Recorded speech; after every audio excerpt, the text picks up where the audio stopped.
السلام عليكم. في الفيديو ده هنحل مسألة يو من شيت الريكيرجن. المسألة بعنوان ايه؟ بعنوان نابساك. يعني ايه؟ يعني شنطة. طيب احنا مش هنقرا الستيتمنت، احنا هنتخيل المسألة بالشكل ده.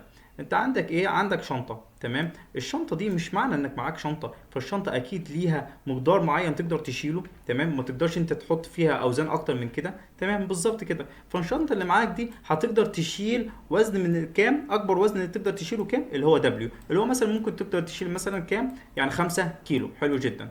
طيب مش انا بقول لك انت ليها وزن 5 كيلو، معنى كده انك انت بالظبط هتحط فيها ايه؟ شويه اكيال او شويه عناصر. والعنصر لما بيكون عندك عنصر بيكون ليه ايه؟ بالظبط بيكون ليه وزن وبيكون ليه قيمه. بالظبط، فانت عندك العنصر ليه وزن معين وليه قيمه معينه. حلو جدا. وزن، خلي بالك من هنا، وزن، تمام؟ زي الوزن. طيب حلو جدا. بيقول لك هو عاوز ايه؟ عاوزك الشنطه اللي معاك دي تملاها من العناصر، تمام؟ انت عندك شويه مجموعه من العناصر، تمام؟ طب انت عاوز تعملها تملاها من شويه مجموعه من العناصر، تمام؟ فمعنى انك انت هتملاها بشويه مجموعه من العناصر يبقى اكيد العناصر كل اللي موجود فيها اكيد الوزن بتاعهم لا يتعدى دبليو. حلو جدا. طيب هو بقى عاوز ايه؟ عاوزك انك تملاها مجموعه من العناصر بس يكون الشنطه اللي موجود العناصر اللي فيها ايه؟ تديني بحيث تديني اكبر قيمه، تمام؟ زي ايه مثلا؟ زي لما نتخيل مثلا معاك انت مجموعه من العناصر بالشكل ده. احنا اتفقنا ان العنصر ليه ايه؟ ليه بالظبط ليه وزن وليه قيمه. حلو جدا. الوزن اللي هو ويت والقيمه اللي هي فاليو، تمام؟ فانت عندك مجموعه من العناصر بالشكل ده، ادي الوزن وادي الفاليو، تمام؟ واللي بيقول لك الشنطه بتاعتك هتقدر تشيل اخرها مثلا كام؟ 5 كيلو، تمام؟ فانت عشان تختار العناصر بتاعتك هتختارهم على اساس ايه؟ بالظبط على اساس الوزن الاول، وبعد ما الوزن لو قدرت انت تاخده فانت هتبص على ايه؟ بالظبط هتبص على الفاليو، تمام؟ فالاثنين دي هتقدر انت تحطه في الشنطه ال 5 كيلو. هتاخد الاثنين، فانت لو خدت الاثنين هنا هتاخد الاثنين، هيبقى معاك كام كده في الشنطه؟ هتقدر تشيل كام؟ 3، فانت هتاخد العنصر اللي هو 3، تمام؟ طب يبقى قيمه الفاليو اللي عندك هنا كام؟ 10 زائد 5 زائد كام؟ 15. يبقى كده الشنطه فيها كام؟ فيها كام كيلو؟ بالظبط فيها 5 كيلو، وهي اخرها كام؟ 5 كيلو. حلو جدا. طيب يبقى الفاليو بتاعك كام؟ ب 15. طب لكن احنا لو بصينا لاكزامبل تاني او لحاله تاني انا هقدر اكونها. انت عندك عنصر 2 ليه 10 كيلو وعندك عنصر تاني ليه 5 كيلو، صح كده؟ تمام. طب حلو جدا. يبقى انت ممكن اخد انا العنصر ده ابو اتنين اللي قيمته 5 مع العنصر اللي هو ب3 وقيمته كام؟ 5. فانا هاخد دلوقتي 2 مع ال5. طيب يبقى 2 مع ال5 مجموعهم كام؟ صح كده مجموعهم 5. طب الفاليو بقى بتاعتهم بكام؟ ب10. لو احنا بصينا للاتنين دول، تمام؟ هنا نفس الويت، تمام؟ نفس الويت بس الفاليو كام؟ مختلفه. هنا الفاليو ب 10 وهنا الفاليو ب 5. فلنفترض انت معاك الشنطه، فانت لما هتيجي هتملاها بمين؟ بالظبط هتملاها بالفاليو الاعلى اللي هو بكام؟ 15، ودي هتفكس لها. طب ماشي، تعال نتخيل بقى حاجه تاني. شايف العنصر ابو 4 ده؟ هل الاربع العنصر ده هتقدر تشيله في الشنطه من 5؟ ليه؟ لانه قاعد لك 1 كيلو فاضي، تمام؟ فانت هتاخد الشنطه ب 4 كيلو. هتقدر تشيل معاه عنصر تاني؟ لو هتقدر تشيل معاه عنصر تاني هيبقى عنصر بكام؟ ب 1 كيلو. طب انت عندك هنا 1 كيلو؟ لا ما عندكش، يبقى هتاخد العنصر الاربعه ايه؟ لوحده. طب الاربعه لوحده ده الفاليو بتاعته بقى بكام؟ بالظبط ب 50. يبقى شايف هنا بقى اكبر فاليو عندك ب 50. طب اكبر فاليو كان فيها كام عنصر؟ بالظبط كان فيها واحد عنصر بس. فانت ايه؟ مش هتبص على العنصر، مش هتبص بكام عدد العناصر اللي عندك، احنا هنبص ايه؟ للفاليو، تمام؟ تمام جدا. بس طبعا هيحكمني الاول ايه؟ الويت، تمام؟ ادي المساله بكل سهوله. طيب يبقى هو هيقول لك ايه؟ هيديك ايه؟ هيديك الوزن بتاع الشنطه بتاعتك اللي هي الدبليو، وهيديك ان دي ايه؟ عدد العناصر. بس هو طبعا هيدخل لك اول حاجه عدد العناصر، بعد كده ايه؟ الوزن بتاع الشنطه، تمام؟ هيدخلهم لك ايه؟ بالشكل ده. كل عنصر ليه وزن وليه فاليو، تمام؟ تمام جدا. طيب خلينا اديك هنت هنا ايه. مش احنا بنقول لك عندك ان من العناصر، تمام؟ وانت عاوز تختار ما بينهم بالظبط. يبقى انت ايه؟ كل عنصر عندك بيعبر عن ايه؟ عن ستيت او فرع في التري. فيبقى معنى كده ايه؟ انك انت عاوز بالظبط تلف على كل العناصر. طيب والستيت بتاعتك هيكون عباره عن ايه؟ بالظبط العنصر بتاعك هيتحكم فيه ثلاث حاجات. هل الوزن بتاعه هتقدر تضيفه في الشنطه بتاعتك ولا لا؟ تمام. طيب هتقدر تشيل ضيف ولا لا؟ لو مش هتقدر خلاص. طب لو هتقدر يبقى قدامك بالظبط طريقين. هل القيمه بتاعته في النهايه هتخلي الشنطه بتاعتي فيها قيمه كبيره ولا لا؟ تمام. دلوقتي بقى الفكره بتاعتنا هيكون عباره عن ايه؟ احنا عندنا شنطه وعندنا شويه من العناصر، تمام تمام جدا. والعنصر الشنطه بتاعتنا مثلا اخرها مثلا كام، اللي هي تشيل كام كيلو؟ 5 كيلو. فنتخيل مثلا العنصر ده مثلا وزنه 7 كيلو، فهل ال 7 كيلو دي تقدر تتشال في شنطه 5 كيلو؟ شيء مش منطقي، تمام، لان وزنها اكبر من مقدار الشنطه اللي هتقدر تشيل، تمام. طب لا مثلا لو نتخيل، فخلاص دي مش هتقدر تاخدها معايا. لكن مثلا نتخيل مثلا معانا مثلا عنصر مثلا بثلاثة وعنصر باثنين، تمام، فده هنقدر ندخله جوه الشنطه، تمام. ومثلا خليها مثلا هنا 4، تمام. وده برضو كمان هنقدر ندخله جوه الشنطه. بس ايه اللي هيتحكم فيا في النهايه؟ ايه بالظبط؟ الفاليو، تمام. يبقى هنا الفاليو بتاعك في النهايه هيديني كام للشنطه؟ هيديني قيمه الشنطه بتاعتني بكام، وده هيديني كام، تمام. يبقى انت دلوقتي عندك العنصر، تمام، اللي بيتحكم فيه في دخول الشنطه. دلوقتي انا عندي العنصر، اول حاجه هبص له ايه؟ الوزن بتاعه. هل الوزن بتاعه هقدر ادخله جوه الشنطه ولا لا؟ يبقى اول حاجه هبص له الوزن، هل هيقدر يدخل جوه الشنطه؟ نعم ولا لا؟ تمام. طيب لو هو مش هيقدر يدخل جوه الشنطه فخلاص انا هرميه بقى، مش هبص له تاني، تمام. يبقى الفرع ده هيموت، صح كده؟ تمام. طب لو هو هيقدر يخش جوه الشنطه، هبص بالظبط الحاجتين، القيمه بتاعته، هل القيمه بتاعته هتديني في النهايه تخلي الشنطه ليها قيمه كبيره ولا لا؟ حاجه كبيره ولا ايه؟ حاجه ايه؟ اصغر، تمام. وهو ده اللي انا همشي فيه، اللي هبص له عند العنصر، هل الوزن هيقدر ادخله جوه الشنطه ولا لا؟ طب لو الوزن هقدر ادخله جوه الشنطه، هبص للقيمه بتاعته، هل قيمته في النهايه هتديني الوزن بتاعي اكبر حاجه ولا ايه؟ لا، تمام تمام جدا. طيب يبقى الكلام ده انا هعمله ازاي؟ احنا عرفنا اول حاجه عندنا يبقى انت من هنا لاحظت هنا حاجه، اللي هنا بقول لك اكبر حاجه بالظبط، يبقى انت هتعمل ايه؟ هتعمل ماكسمايزيشن. حلو جدا. طب دي خليها باجي بعدين وهنستفيد بيها. يبقى انت دلوقتي زي ما اتفقنا في الهنت انك انت هتعمل ايه؟ مش انت عندك شويه مجموعه من العناصر بالظبط، يبقى انت هتلف على العناصر. يبقى التري بتاعتك هنا هتكون عباره عن ايه؟ بالظبط عباره على الاندكسات. حلو جدا. فنتخيل مثلا ان عندك بتلاتة، يبقى هو طبعا اندكس زيرو هيمشي على الزيرو والواحد والاتنين، تمام. وعند العنصر عند كل ستيت هيعمل ايه؟ هيعمل اللي هنا بالظبط اللي احنا عملناه، تمام جدا. طب هو في النهايه عاوز يطلع ايه؟ بالظبط عاوز يطلع اكبر قيمه، يعني هو هيطلع قيمه، تمام. فاحنا لو جينا هنا نكتب الكود، مش احنا بنقول هيطلع قيمه بالظبط، يبقى هيرجع قيمه. يبقى الريتيرن تايب بتاعك ايه بالظبط؟ انت، تمام جدا. عرفنا ان التري بتاعتنا هتمشي على ايه؟ على اندكسات، صح جدا. يبقى الاندكسات، تمام. طيب التري بتاعتك هتموت متى بالظبط؟ اول لما الاندكس يساوي الان، ساعتها هو هيموت. حلو حلو جدا. خلينا هنا مثلا نكتب الان، تمام. وانت عندك العنصر بيتكون من ايه بالظبط؟ حاجتين، يبقى الاري بتاعتك هتبقى ايه؟ 2 اري، اري للويت، تمام، واري تاني ايه؟ للفاليو، صح كده؟ عاش جدا، تمام تمام جدا. طيب البيس كيس بتاعتك عباره عن ايه؟ اول لما تخلص ان توصل لان هتريترن مين؟ مش انت عندك هنا ده نوع تاني غير الفويد، تمام. فمعنى كده ان لازم الريترن ترجع قيمه. طيب مش احنا زي ما احنا حلينا في المسائل اللي فاتت القديمه، اللي هو البيس كيس مين هو؟ اللي هو فرع بعد التري. طب الفرع اللي بعد التري مش معايا، تمام، بس هو بتعمل ايه؟ انت بتعمل انيشاليز للقيمه بتاعت الفانكشن بتاعت الريكيرجن، تمام. فانت دلوقتي لما عاوز تعمل ماكسمايزيشن، لما انت هنا كنت بتعرف متغير في هتبقى تعمله في ماكسمايزيشن، كنت بتعرف ايه؟ باقل قيمه، صح جدا، عاش. بتعرفه بايه؟ بانت من بالظبط. وهنا نفس النظام هتحط ايه؟ انت مينيمم. ده كلام جميل، تمام. لانك انت هنا في البيس كيس دي عباره عن ايه؟ اول قيمه بتطلع من الريكيرجن، اول قيمه بتطلع من الريكيرجن هي ايه؟ البيس كيس. حلو جدا. فبمعنى كده انك هتعمل لا هتعمل انيشاليزيشن، صح جدا. طيب وبما انك انت بتعمل ماكسمايزيشن، مش انت هنا عاوز اكبر حاجه، وزي ما احنا قلنا عاوزين يبقى هنا الماكسمايزيشن، يبقى انت عملت ايه؟ اديت له انت من. حلو جدا. طيب دلوقتي احنا خلصنا البيس كيس. بعد البيس كيس احنا كنا متفقين نكتب ايه بالظبط؟ نكتب الريكيرسيف كول. حلو.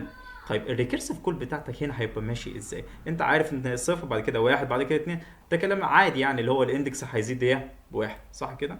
تمام جدا. خلينا برضو نكتب الاندكس هتساوي واحد، بس احنا عارفين اللي هو مع الانت لازم هنا تبعت له ايه؟ ريتيرن، تمام تمام جدا. طيب بس انت عندك انت هنا مش هينفع نكتب الكلام ده. ازاي؟ انت مش عندك كل ستيت بترمز لايه؟ اهو دي الستيت اللي بترمز للستيت. عندك بتتشيك هل الوزن هيقدر يدخل جوه النبساك الشنطه ولا لا. بالظبط، يبقى انت محتاج انك انت تعمل كده. طيب يبقى انت هتقول له ايه بالظبط؟ هل الويت اللي انت واقف عنده بتاع الاي دي اكس هتقدر تدخل جوه الشنطه؟ معنى كده هتقدر تدخل جوه الشنطه يبقى لازم حجم الشنطه يكون اكبر مني، صح كده؟ اكبر مني او يساويني. تمام تمام جدا، حلو.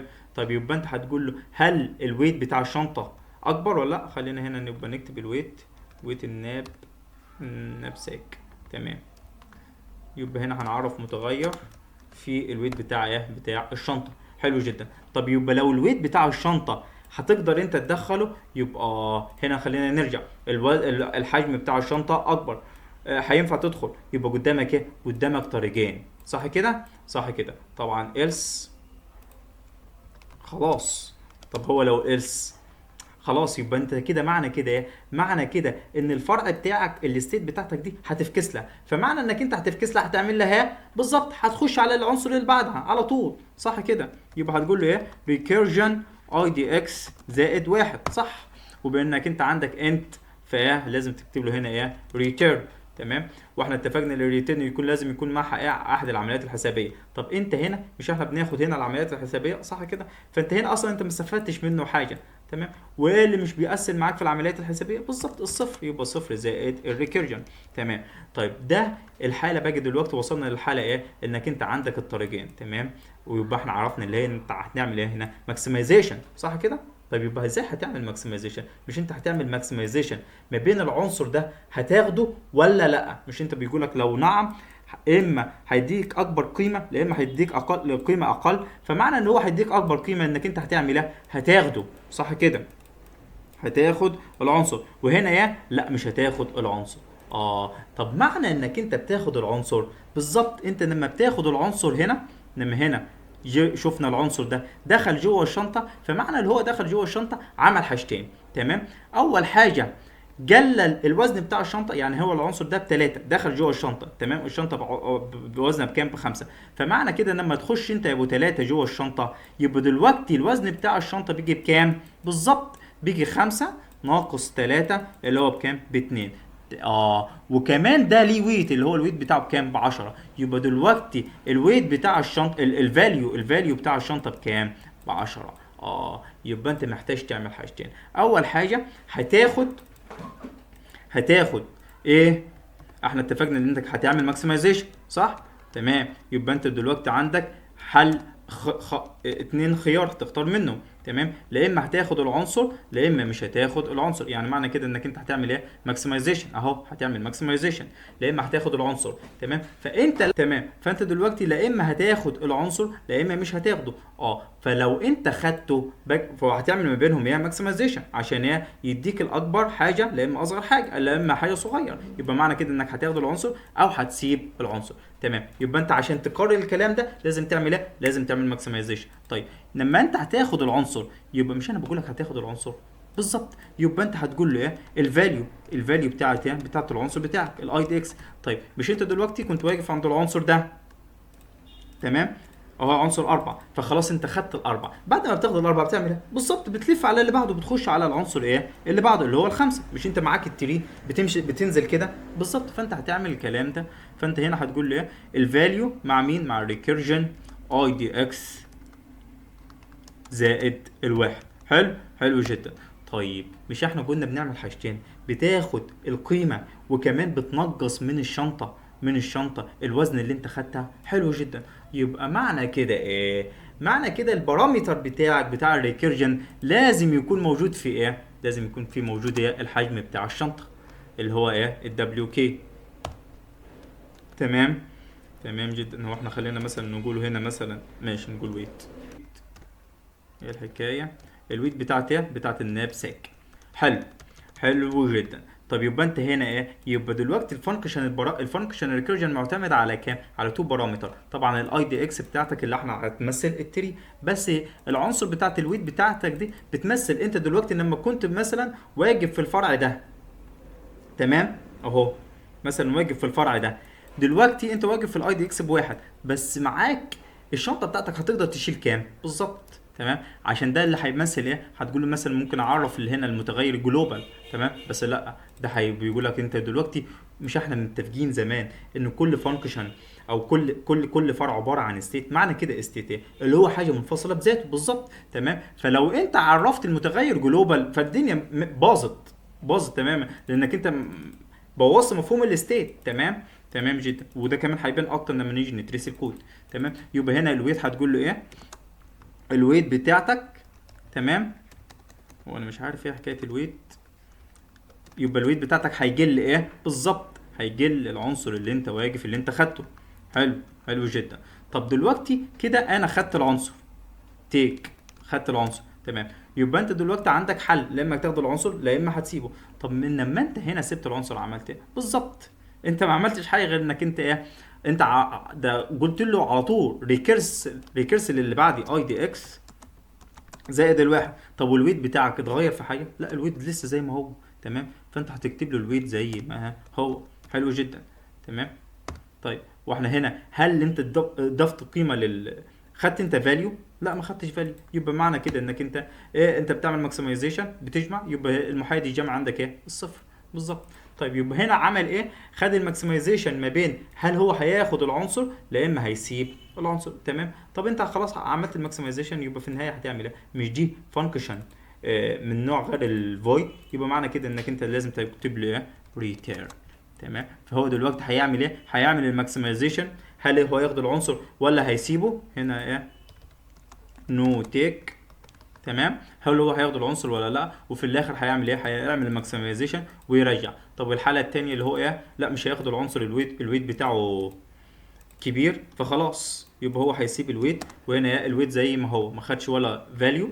وهنا ساب ايه؟ الويت زي ما هو اهو، اللي هو هنا فاليو، تمام. وبعد كده هنا ايه؟ هنا الويت،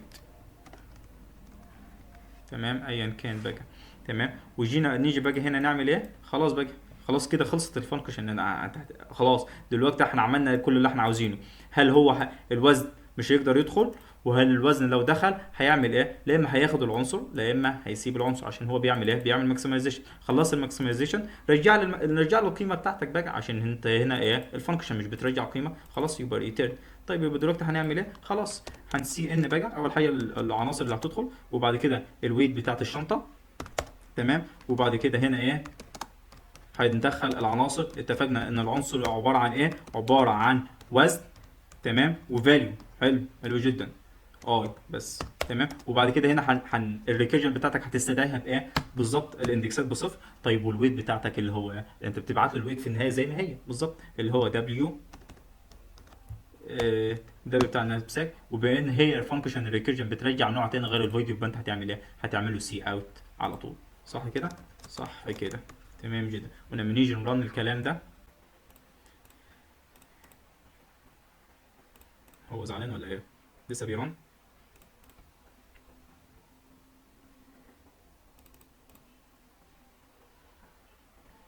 تمام. طبعا ايه؟ طبعا قيمه. هو عمل ايه؟ طيب ماشي، خلينا نشوف المشكله فين وارجع لكم. طيب يا جماعة، هو أنا كنت غلطان غلطتين. طيب أول غلطة هنا إنك أنت، مش إحنا بنشيك على النبسك، على الحجم بتاع النبسك، تمام. وإحنا اتفقنا اللي هو عبارة عن إيه؟ عبارة عن ستيت، تمام. فأنت خلاص أنت هتشيك، مش هتشوف إن لما قلت لك أنت مش هينفع تعرفها جلوبال. ليه؟ لأنك الموضوع هيبوظ، إن هي الجلوبال انت كده لغيت مفهوم الستيت، تمام، لان كل ستيت منفصله بذاتها. فانت مش عارف انت وهو واقف دلوقتي الحجم بتاعه بكام عن اللي جلوبال، لان هو كان جلوبال هيجد لوحده، يعني هو هيبوظ يعني، تمام. كمان ما احنا هنا برضو يعني هو الموضوع تفاقم شويه، اللي هو احنا كنا برضو معتمدين على دي، فهو تقريبا فدي كمان عمرها ما جلت اصلا، تمام. فدلوقتي زي ما احنا قلنا قبل كده اللي هو هيكون ايه؟ عباره عن ايه؟ الاستيت، تمام، مش اللي جلوبال، تمام. وكمان احنا هنا في الاستيت احنا كنا شغالين عادي، تمام. دي اول حاجه. تاني حاجه اللي انا هنا كنت عامل ايه؟ كنت عامل البيس كيس بيرجع لك ايه؟ بيرجع لك انت من، تمام. وده لا، انا كنت هنا بقول لكم ان احنا هنعمل فعلا ماكسمايزيشن، تمام، بس انا اتخلبطت. آه احنا بنعمل ماكسمايزيشن ما بين ايه؟ ما بين العنصر اللي انا هاخد العنصر ولا هسيبه، تمام؟ مش بعمل ماكسمايزيشن بين اللي انا هاخد العنصر مع عنصر تاني، تمام؟ فعشان كده كنت هعمل ماكسمايزيشن اللي انا ايه، هخليها العنصر التاني بانت من، تمام؟ لا، انا هاخد العنصر مع نفسه، هل انا هاخده اهو زي ما انا هاخد العنصر او هسيبه، تمام؟ فمعنى كده ايه؟ معنى كده انك انت البيسكس بتاعتك هتكون ايه؟ مش هيكون لها اي لازمه، تمام؟ ومش هيكون ليها لازمه، في معنى كده ان هي هتقف هنا، تمام؟ وبما انك انت بتعمل ماكسمايزيشن او بتجمع العناصر بتاعتك، يعني انت بتاخد العنصر وبتجمع، اول حاجه بتعمله ماكسمايزيشن، وبعد كده لما بيطلع لك القيمه بتجمع، يعني انت في النهايه بتعمل ايه؟ بتعمل عمليه جمع. فالعمليه الجمع بتاعتك هتكون عباره عن ايه؟ المحايد الجمع بتاعك عباره عن ايه؟ عباره عن صفر، بالظبط كده. فعذرا، تمام؟ فاحنا لو جبنا بقى نصمت الكود او نرن الكود تاني ونشوف الاكزامبل اهو، 90 زي ما هو عاوزه، وهنا 17 زي ما هو عاوزه. ولو جينا نرن الكود، لا مش هنرن الكود دلوقتي، احنا هنا انا ما عارف الاريز اللي هو عاوزه ولا لا، مش فاكر. هنا الويت بتاعته 20، هو اكبر حاجه 20، احنا عرفناهم ب 100 فعادي، تمام جدا، تمام. مش عارف بقى هو عاوز لونج ولا انت، لا مش هيفرق معاك، انت هيشتغل عادي، تمام. مساله يو، تمام، بس النت بطيء شويه. هنا هنسبمت، تعالى بقى نشوف هي التريسنج عقبال ما يسبمت اهو، لسه في الكيو، تمام، لسه في الرننج. طيب تعالى نشوف بقى التريسنج. طيب عاوزين نقلل ادي الكود، عاوزين نقلل الكلام ده كله. طيب هنا طيب احنا ممكن نخش الالس ده اصلا، طب ليه؟ مش هو معنى ان هو بيخش هنا، تمام، اف، تمام، فبيجابل ايه؟ فبيجابل ريتن، فمعنى ان هو بيجابل ريتن ايه؟ فخلاص اي حاجه تحت الريتن ما بتتجريش زي ما احنا عارفين بالظبط. خلاص، يبقى معنى كده ايه؟ انت مش محتاج تكتب له اصلا ايه الس، على طول ريتيرن. فطالما هو اصلا ما دخلش في الاف، فخلاص هيجابل ايه؟ الريتيرن، تمام، تمام جدا. ودي قللت لنا شويه. طيب عاوزين نقلل برضو، تمام، بس خلاص كده ناخد السكرين، تمام. وهرفع لكم برضو الكود ده برضو تشوفوه، تمام. ادي هنا برضو جاب اكسبتد. طيب تعال نرفع بعد ما قلت لك بتاعت الالس. تعال بقى نحط هنا ايه التريسنج. طبعا التريسنج هيبقى كبير شويه، بس عشان هي هيوضح لك مفهوم اكتر، يعني احنا لو خلينا التريسنج كبير وهنطول فيه، بس هيوضح لك اكتر ايه المفهوم اللي بيحصل، تمام، تمام جدا. اهو المساله جابت اكسبتد والتريسنج دقيقه بس وارجع له. طيب خليني برضو اعمل تريسنج تاني صغير، بحيث لو حد مش عاوز يشوف التريسنج الكبير. طيب التريسنج هيكون عليه على اكزامبل، على اكزامبل صغيره، تمام. عندنا الان من كام؟ من 2 عناصر، حلو جدا. طيب في البدايه احنا عاوزين نعمل ايه بالظبط؟ عاوزين نشوف نقول ايه ان سبب التري دي غلط ليه، تمام. زي ما احنا عارفين التري دي كانت معتمده على ايه؟ كانت معتمده بس على الاي دي اكس، على الاندكس، تمام. واحنا في الفانكشن الريكيرجن معتمد على 2 بارامتر، تمام. بس هو 2 بارامتر، تمام، وهو معتمد على الاثنين، لانه ممكن يكون عنده 3 بارامتر، بس هو مش معتمد على الا غير اثنين بس، تمام. فالمهم عندك 2 بارامتر وانت معتمد على الاثنين. طب ليه انت اصلا ليه معتمد على الاثنين؟ لان هي كل ستيت عباره عن ايه؟ بتمثل انت فين هي اندكس ومعاك كام حجم، صح كده، في الشنطه، بس كده. طيب حلو جدا. طب يبقى معنى كده ان التري دي غلط. طب اما الايه الصح بقى بتاع التري؟ عندك انت، مش احنا هنا اتفقنا على ايه؟ عندك انت في العنصر بتاعك قدامك طريقين، لا اما هيكون الوزن بتاعك هيقدر يقضيه، ولو قضاه هيقدر هتاخد القيمه، لا اما هتاخد القيمه هيديك اكبر قيمه، لا اما مش هيديك اكبر قيمه، تمام. لا اما الحجم بقى هيكون ايه؟ اكبر، فمش هتاخد اصلا العنصر. فهنا هتلاحظ ايه؟ هنا عندك 2 نو تيك، تمام، وعندك 1 تيك بس. فمعنى كده ايه بالظبط؟ انك انت عندك فرق، عندك في النهايه انك انت هتودي الايه، لا اما هتاخد العنصر لا اما هتسيبه، بغض النظر انت اصلا لو سبته هيكون انت سبته في الحاله دي او في الحاله دي. حلو جدا. فمعنى كده ان لما ترسم التري، هترسم بتاعك التري ازاي؟ انت اول حاجه عند ايه؟ وصلت عند اندكس ايه؟ صفر، تمام. فقدامك انت هنا حالتين، لا اما هتاخد العنصر، تمام، لا اما هتسيبه العنصر بتاع ايه؟ بتاع الصفر. حلو جدا. سواء انت برضو خدت العنصر او سبته، فانت هتعمل ايه بالظبط؟ مش انت هنا خدت العنصر وانتقل للعنصر اللي بعده؟ طب هنا ما خدش العنصر بس برضو انتقل للعنصر اللي بعده، يبقى في اي حاله من الحالتين هو برضو هينتقل للعنصر اللي بعده، يعني هينتقل للعنصر رقم واحد. طب العنصر رقم واحد ده قدامه برضو طريقين، لا اما هاخده لا اما هسيبه. حلو جدا. طيب هنا هو عندنا ال n باتنين، فخلاص اخر حاجه عندك انت نهايتك ايه؟ العنصر رقم واحد. حلو جدا. طيب عندك انت هنا الصفر، انت ما خدتهوش. طب سواء انت ما خدتوش، ما انت ما خدتوش، بس برضه هتنتقل للعنصر رقم ايه؟ العنصر اللي بعده. فقدامك طريقين، لا اما هتاخد العنصر لا اما هتسيبه. فهنا هنلاحظ بالظبط هنا كام الاحتمالات اللي عندك. ايه هي الاحتمالات اللي عندك؟ عندك الصفر هتاخدها، وبعد كده اهو ادي الطريق ده، ادي الطريق صفر، وبعد كده خد الواحد. طيب التاني طريق هيكون ايه؟ خلينا نغير اللون اهو. تمام، تاني طريق برضو لون مجارب، فخلينا نحوش اهو. تمام، فتاني طريق ده اول طريق اهو خده كده. تمام، فتاني طريق انت كنت واخد ده وواخد ده وكنت واخد اللي بعده، لا يبقى انت هتاخد اللي بعده. لو بعمل ايه؟ خد الصفر بس ما خدش الواحد، صح كده؟ حلو جدا. طيب ده كان طريق. طيب الطريق اللي بعده كان هنا ادانا طريقين. طيب خلينا نغير اللون. طيب هياخد ايه؟ الصفر مش هياخدها، تمام، بس هياخد الواحد. يعني الصفر مش هياخدها بس هياخد الواحد. حلو جدا. طيب عندك طريق تاني، انت هنا لسه ما خلصتش، انت مشيت على الطريق ده، الطريق ده علمته، والطريق ده النهايات، فالطريق ده انت خلصته، والطريق ده خلصته، والطريق ده خلصته، يبقى قاعد لك الطريق ده. طيب يبقى الطريق ده انت هتوصل له ازاي؟ تمام، فانت مشيت كده انت كنت كده، لا يبقى خلاص هتاخد كده. فانت معنى كده انك ايه؟ خدت الطريق ده. فالطريق ده ايه اللي حصل معاك؟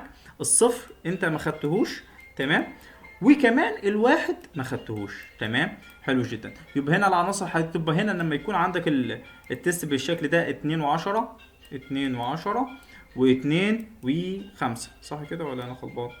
اه و52. تمام، فهنا هيكون ايه؟ هتاخد العنصر الاول وهتاخد العنصر الثاني، يعني كام؟ 10 50 يبقى 60، صح كده؟ هنا مش هتاخد الا العنصر الاول اللي هو هتديك كام؟ 10، صح كده؟ طيب هنا انت مش هتاخد العنصر الاول، هتاخد بس العنصر الثاني، يبقى الناتج بتاعك بكام؟ ب 50. هنا انت مش هتاخد اي حاجه، يبقى الناتج بتاعك بكام؟ بصفر. حلو جدا، ده التري. تمام، طب يبقى هنشوف بقى التريسنج الكود بتاعه هيبقى ايه ازاي. تمام،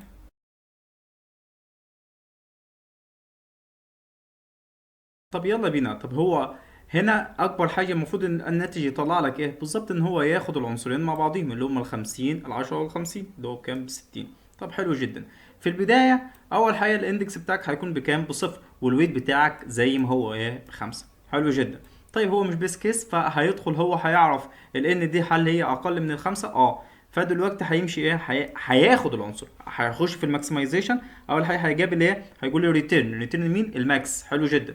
هيبقوا قدامه اتنين ريكيرسيف كول. تمام، فاول لما بيجابل اتنين ريكيرسيف كول بيعمل ايه بالظبط؟ بينفذ اول حاجه بيجابلها. فهيجابل مين؟ اول حاجه دي هيقول لا خد القيمه بتاعت العنصر. القيمه بتاعت العنصر كانت هنا بكام؟ ب 10. 10 زائد ريكيرسل اللي بعديه، صح كده؟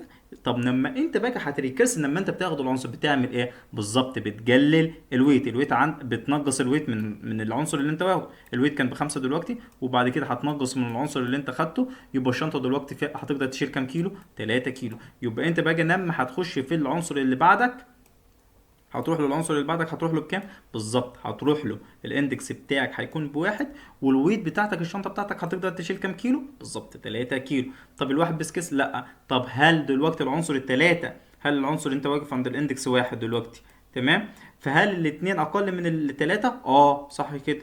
طيب يبقى هيعمل ايه؟ هيدخل هيلاقي مين؟ هيلاقي ماكس، هيعمل ماكسمايزيشن ما بين الحاجتين. هل هو بقى هياخد اما قدامه دلوقتي هياخد طريقين، هل هياخد العنصر او هيسيب العنصر؟ فاول ريكيرس هنا هيجاب له مين؟ اللي هو هيجاب مين اول حاجه؟ التيك. يبقى هياخد العنصر قيمته بكام؟ ب 50. 50 زائد هتريكيرس للي بعده، ولما هتريكيرس للي بعدك هتديك ايه؟ وطبعا انت لما هتيجي قبل ما تريكيرس هتبقى الويت بتاعتك بكام؟ هنا الويت كان بتلاتة، وهتنقص العنصر بتاعك الجديد بكام؟ بواحد. يبقى هتخش هنا الاي اكس باتنين والويت عندك بواحد. فخلاص كده كده الويت مش هيفيدك في حاجه، انك انت وصلت لحد ايه؟ بيس كيس. حلو جدا. طب لما توصل للبيس كيس يبقى انت هتديك بكام؟ بصفر، صح كده؟ فهترجع بقى تعوض. انت كنت جاي من هنا، فانت ارجع عوض لي هنا. تمام، هتعوض لي بكام؟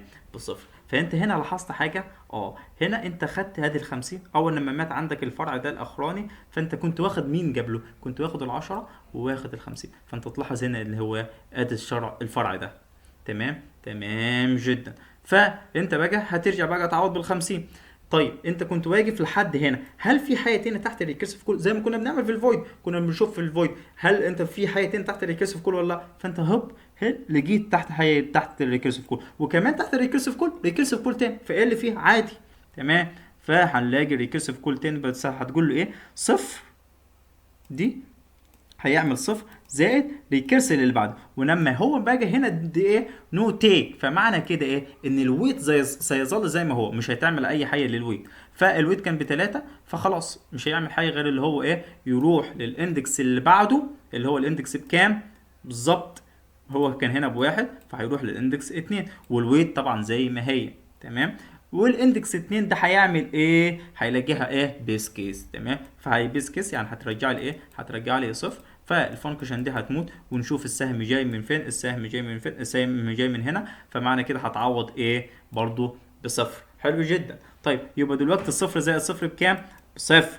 طيب 50 زائد صفر بكام؟ 50. حلو جدا. طب خلص، هل في حاجه تاني تحت الريكيرسيف كول؟ لا مفيش حاجه تاني تحت الريكيرسيف كول. فهتعمل ماكسمايزيشن ما بين ال 50 وبين الصفر فيها الكام؟ بالظبط فيها ال 50. تمام. فمعنى كده ايه ان الفانكشن دي خلاص ماتت.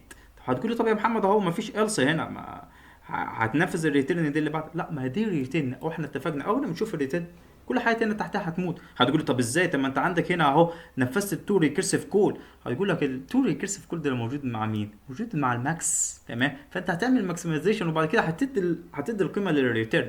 تمام. فالفانكشن دي ماتت واديتك كام؟ 50. فهنشوف الفانكشن دي جايه من انهي سهم ونروح نعوض فيها. فالفانكشن دي جايه من السهم ده، يعني هنا روح عوض لي بال 50، وادي ال 50 زائد 10 فيها الكام؟ فيها ال 60، ودي اللي هي ايه الفرع ده. تمام. خدت ال 10 وخدت ال 50. طيب هل في حاجه خلصت كده، ولا في الفانكشن دي او الستيت دي، ولا في حاجه تاني تحت الريكيرسيف كول؟ لا، هتقول لي في حاجه تاني تحت الريكيرسيف كول.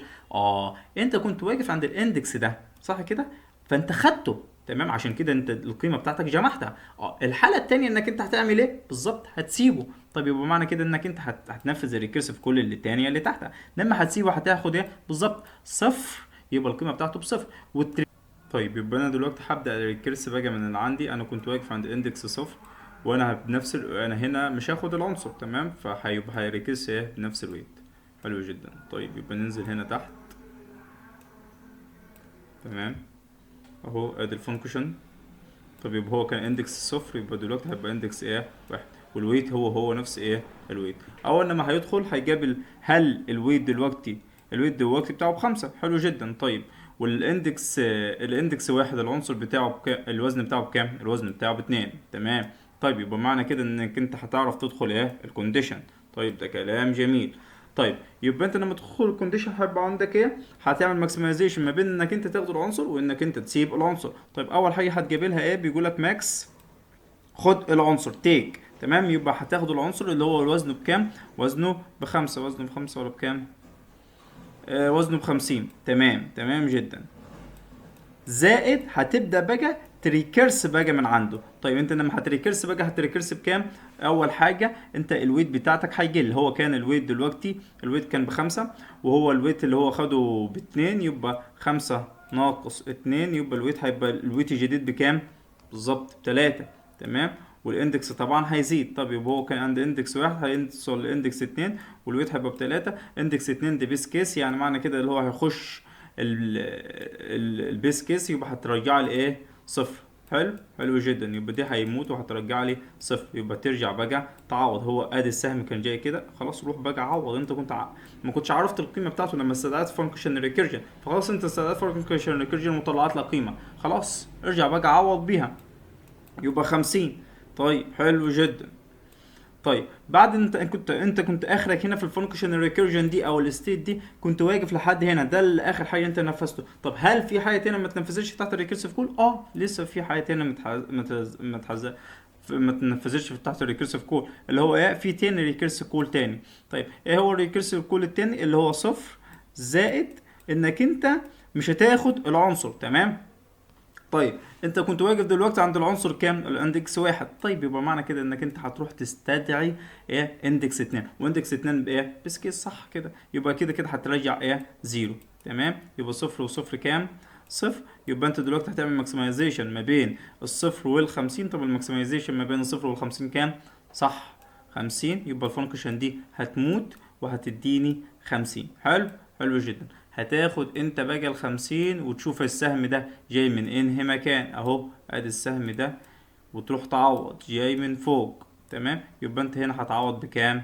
صح 50. يبقى معنى كده ايه؟ هتعمل ماكسمايزيشن. هل في حاجه تانية تحت الريكيرسيف كول؟ يعني هتعوض هنا ب50 اللي هو دي تعويضه. طب يبقى هنا ايه اهو هنا 50. يبقى هنا هتعمل ايه؟ ماكسمايزيشن ما بين ال50 وال60. طب الماكسمايزيشن هنا بكام؟ ب60. تمام. يبقى الفانكشن هتموت والقيمه بتاعتها ايه؟ ب60 اللي احنا خدنا ايه اللي هو الباص ده. بس كده كده خلص التريسنج وادي التري. وبس كده، مفيش اي حاجه تاني. وبالتوفيق. لو حد عنده اي سؤال يقدر يسأل وانا هجاوب عليه.